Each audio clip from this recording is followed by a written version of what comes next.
اے حبیب صلی اللہ تعالی علیہ وسلم، تم فرماؤ کیا میں تمہیں ان چیزوں سے بہتر چیز بتا دوں؟ سنو، وہ یہ ہے کہ پرہیزگاروں کے لیے ان کے رب کے پاس جنتیں ہیں جن کے نیچے نہریں جاری ہیں، ان میں وہ ہمیشہ رہیں گے، اور ان کے لیے پاکیزہ بیویاں اور اللہ کی خوشنودی ہے، اور اللہ بندوں کو دیکھ رہا ہے۔ وہ جو کہتے ہیں ہمارے رب ہم ایمان لائے ہیں، تو ہمارے گناہ معاف فرما اور ہمیں دوزخ کے عذاب سے بچا لے۔ صبر کرنے والے اور سچے اور فرما بردار اور راہ خدا میں خرچ کرنے والے اور رات کے آخری حصے میں مغفرت مانگنے والے ہیں، اور اللہ نے گواہی دی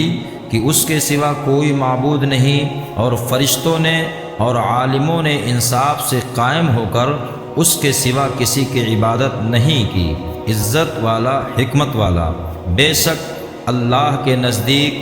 دین صرف اسلام ہے، اور جنہیں کتاب دی گئی انہوں نے آپس میں اختلاف نہ کیا مگر اپنے پاس علم آ جانے کے بعد اپنے باہمی حسد کی وجہ سے، اور جو اللہ کی آیتوں کا انکار کرے تو بے شک اللہ جلد حساب لینے والا ہے۔ پھر اے حبیب صلی اللہ تعالی علیہ وسلم، اگر وہ تم سے جھگڑا کریں تو تم فرما دو میں تو اپنا منہ اللہ کی بارگاہ میں جھکائے ہوئے ہوں، اور میری پیروی کرنے والے بھی۔ اور اے حبیب صلی اللہ تعالی علیہ وسلم، اہل کتاب ان پڑھوں سے فرما دو کہ کیا تم ابھی اسلام قبول کرتے ہو؟ پھر اگر وہ اسلام قبول کر لیں